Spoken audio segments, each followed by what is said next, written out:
함께 읽어볼 설교 본문은 마태복음 21장 12절부터 17절이 되겠습니다. 마태복음 21장 12절부터 17절을 함께 읽어보도록 하겠습니다. 예수께서 성전에 들어가사 성전 안에서 매매하는 모든 사람들을 내쫓으시며 돈 바꾸는 사람들의 상과 비둘기 파는 사람들의 의자를 둘러 부시고 그들에게 이르시되 기록된 바 내 집은 기도하는 집이라 일컬음을 받으리라 하였거늘 너희는 강도의 소굴을 만드는도다 하시니라. 맹인과 저는 자들이 성전에서 예수께 나아오매 고쳐주시니 대제사장들과 서기관들이 예수께서 하시는 이상한 일과 또 성전에서 소리질러 호산나 다윗의 자손이여 하는 어린이들을 보고 노하여 예수께 말하되 그들이 하는 말을 듣느냐. 예수께서 이르시되 그렇다. 어린아기와 젖먹이들의 입에서 나오는 찬미를 온전하게 하셨나이다 함을 너희가 읽어본 일이 없느냐 하시니 그들을 떠나 성 밖으로 베다니에 가서 거기서 유하시니라. 아멘. 저는 마태복음 21장 12절과 17절, 12절부터 17절 말씀을 가지고 기도하는 집이라는 제목으로 잠시 동안 말씀의 은혜를 나누도록 하겠습니다. 자, 우선 오늘 본문 12절에 보니까 예수님께서 성전에 들어가셔서 무엇인가를 하셨다라고 기록하고 있습니다. 일단은 어제가 종려주일이었는데요. 종려주일에서 종려라는 말은 종려나무, 곧 팜트리에서 왔다라는 것을 잘 아실 겁니다. 그래서 영어로도 팜 선데이라고 부르는 거죠. 예수님이 예루살렘 성에 나귀 새끼를 타고 입성하실 때 사람들이 종려나무까지 팜트리 가지를 흔들면서 열렬히 환영했던 그 장면에서 유래한 것입니다. 그들이 외쳤던 것이 무엇입니까? 호산나 호산나 다윗의 자손이여 주의 이름으로 오시는 이여 이렇게 외치면서 열렬히 환영했단 말입니다. 일단 죽기 위해서 예루살렘 성에 들어가시면서 환영을 받으셨어요. 그것도 좀 아이러니한 것이죠. 예수님이 죽을 거다라는 것을 알지 못하는 사람들은 예수님을 환영한 것입니다. 그런데 그렇게 백성들의 환영을 받은 예수님이 오늘은 환영이 아니라 비난을 받을 것 같은 행동을 하셨다라는 거예요. 돈 바꾸는 사람들이나 제물로 쓰임받을 수 있는 비둘기 같은 것들을 파는 사람들은 당시 성전과 제사, 그게 제도나 관습에서는 필요한 사람들이었어요.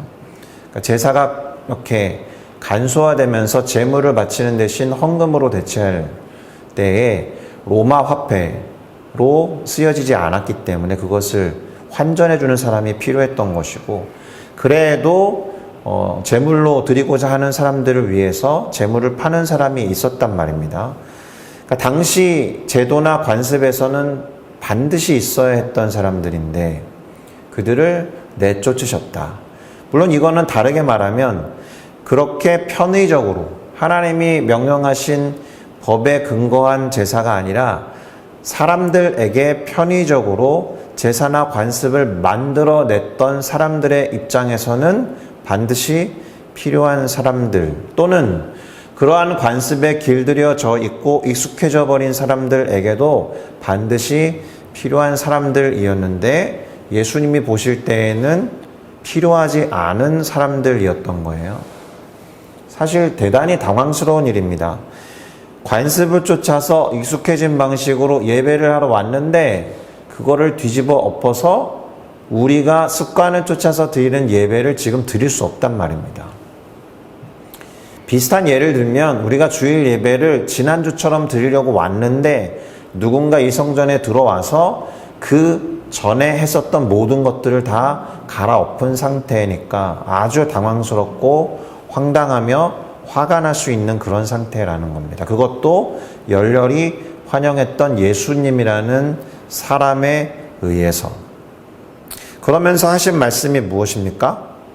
내 집은 기도하는 집이라 라는 집이 될 것이다 라고 하는 성경 구절을 인용하시면서 그러나 너희는 강도의 소굴을 만들었다 이렇게 말씀하신 겁니다. 기도하는 집과 강도의 소굴, 완벽하게 대조를 이루는 이 표현을 통해서 예수님께서 그러면 하시고자 한 말씀이 무엇이었을까? 자, 기도하는 집이라고 했을 때 성전에서는 당연히 기도하는 소리가 들렸을 테죠. 근데 강도의 소굴이라고 하면은 당연히 들리는 소리는 강도들의 소리였다라는 겁니다. 성전에서 당연히 들려야 하는 소리가 들리지 않았고, 성전에서 당연히 풍겨 나와야 하는 냄새가 나오지 않았고, 성전에서 당연히 보여야 하는 풍경이 달랐다라는 겁니다. 제가 지금 달랐단 말을 썼는데 달랐다라는 말 대신에 틀렸다라는 표현을 써야 됩니다. 이 경우에는.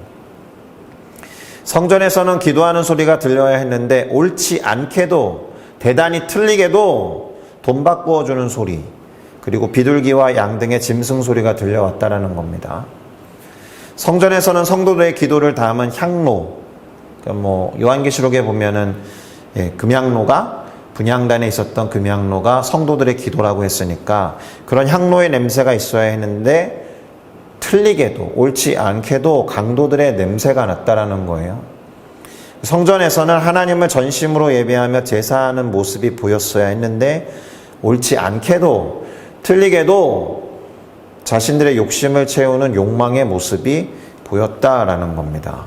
기도하는 소리로 가득한 교회와 성전이 되어야 할 줄로 믿습니다. 할렐루야. 그리고 우리의 몸이 성전이라고 했으니 우리의 몸과 마음, 그리고 우리의 삶이 강도의 소굴이 아니라 기도하는 집이 되기를 바라고 소망합니다. 할렐루야. 그런데 이 와중에도 예수님의 눈에 띈 사람들이 있습니다. 누굽니까? 바로 맹인과 다리를 저는 사람들이었어요. 예수님은 그들을 고쳐주셨다라고 되어 있습니다. 당연해 보이죠? 예수님이 공생애를 시작하시면서 보여주셨던 모습에 비추어 보면 병든 자를 고쳐주시는 것은 당연해 보입니다. 그런데 저는 이 장면이 당연해 보이지 않습니다. 아주 특별해 보여요. 자, 성전을 다 뒤집어 엎었잖아요. 그리고 강도의 소굴을 운운하시면서 모든 사람들을 내쫓아 놓는 상황과 비교를 해보면 이 모습은 달라요. 그렇죠? 모든 사람을 내쫓으셨다라고 되어 있지만 적어도 이 맹인들과 그리고 다리를 저는 사람들은 쫓아내지 않으신 겁니다. 그리고 치료해 주셨어요. 그럼 왜 고쳐주셨을까요? 당연히 아픈 사람 치료하는 거 당연하다고 말씀드렸지만 제 생각에는 앞에서 말씀하셨던 내 집은 기도하는 집이라 일컬음을 받을 것이다 라는 것과 관련이 있습니다. 그들의 모습이 기도하는 자에 가까운 모습이었기 때문일 겁니다. 적어도 이들은 성전에 들어올 때 치유를 바라면서 왔겠죠. 그런데 율법에 따르면 맹인들이나 다리를 저는 사람들은 성전에 들어가면 안 돼요. 하나님이 받으실 만한 존재가 되지 못하기 때문에. 그런데 성전에 들어왔다라는 것은 믿음이 있었던 것 같아요. 담력이 있었던 것 같고 그만큼 갈망이 컸다라는 겁니다. 그만큼 갈급했다라는 거예요. 기도하는 마음으로 하나님을 붙잡고 의지하는 마음으로 그 현장에 있었던 사람들. 그러니까 그들을 고쳐주신 것은 그들이 지금까지 해왔을 것 같았던 기도에 응답하신 거라고 생각합니다. 할렐루야. 그러니까 기도하는 집이다라고 하는 그 성전의 존재 이유와 목적에 가장 합당한 사람들이었다라는 거예요. 그들은 성전이 기도하는 집이라고 생각했기 때문에 매일매일 자신들의 병을 고침받기 위해서 간절하고 갈급한 마음으로 성전에 왔을 테니까 쫓아내야 될 대상이 유일하게 안 됐던 겁니다. 예수님 입장에서는. 물론 예수님이 계속 기적을 베푸시면서 오셨기 때문에 예수님을 따라왔던 사람들이었을 수 있겠지만 어쨌든 중요한 것이 뭡니까? 아버지 하나님의 집에 합당한 마음, 아버지 하나님의 집에 합당한 심령, 곧 상한 심령과 갈급한 심령을 갖고 그 자리에 있었던 사람들에게 예수님이 은혜를 베푸셨다라는 겁니다. 저는 이 장면이 아버지의 집, 곧 성전이 존재하는 합당한 모습에 매우 가깝다라고 믿습니다. 기도하는 집이었던 거예요. 적어도 그들의 모습은 기도하는 집이었던 겁니다. 그러니 우리도 그와 같은 간절한 모습으로 열망하고 갈망하는 마음으로 상한 심령을 가지고 치유와 구원을 바라면서 성전에 나아가야 할 줄로 믿습니다. 할렐루야. 그런데 대조가 또 나오죠. 이러한 모습을 보면서 화를 품은 사람들이 있습니다. 본문 15절에 보니까 대제사장들과 서기관들이 노하였다라고 기록합니다. 특별히 그들을 화나게 했던 모습이 무엇이었을지 생각할 필요가 있습니다. 예수님이 성전을 뒤집어 엎었으니까 화가 났겠죠. 매우 합리적인 화입니다. 병자를 치유하는 모습에 화가 났을까요? 그랬을 수 있습니다. 자신들보다 주목받는 예수님이 미웠겠죠.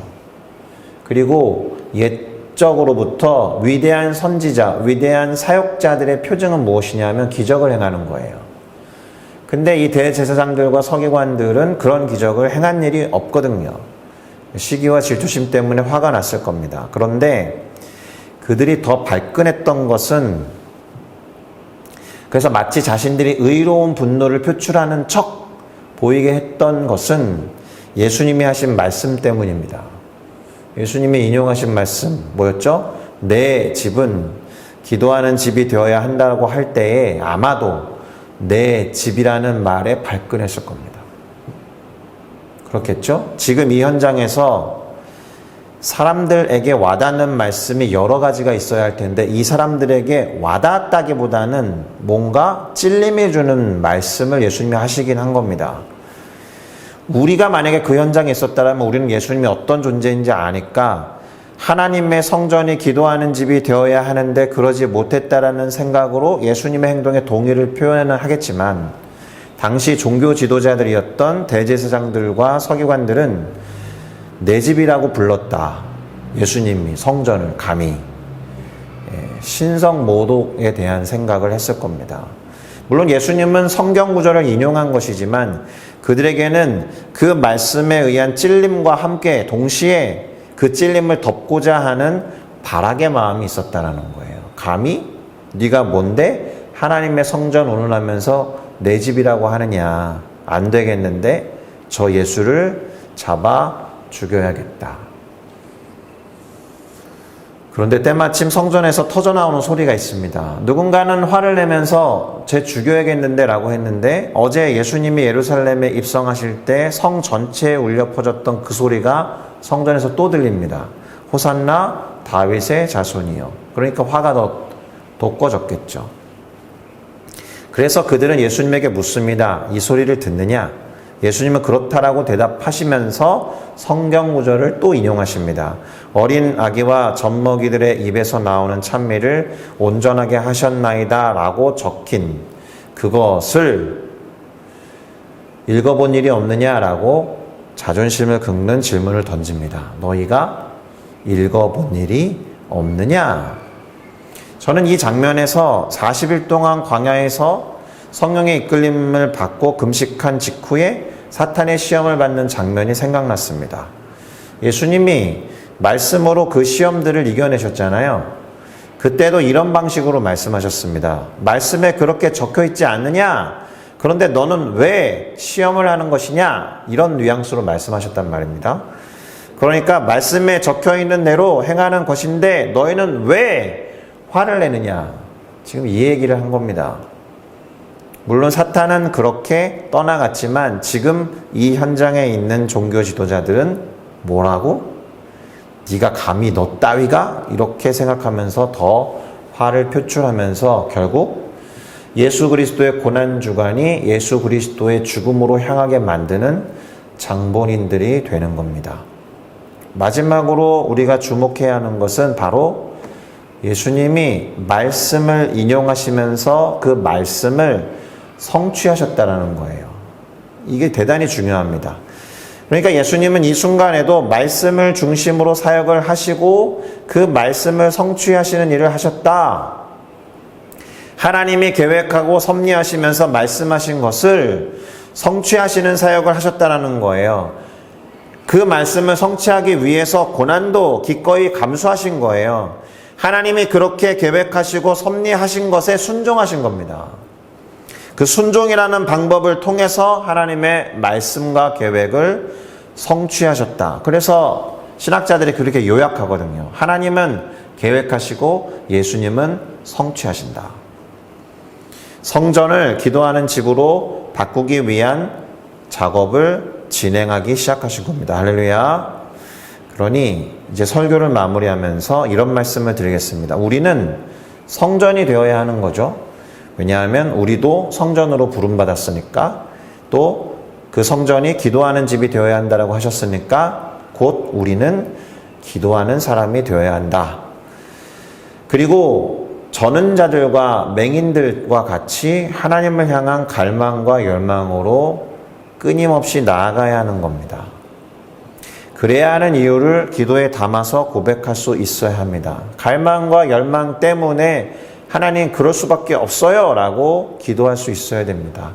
상한 심령 그대로, 갈급한 마음 그대로 기도하는 집이 되어서 하나님께 나아가시기를 축복합니다.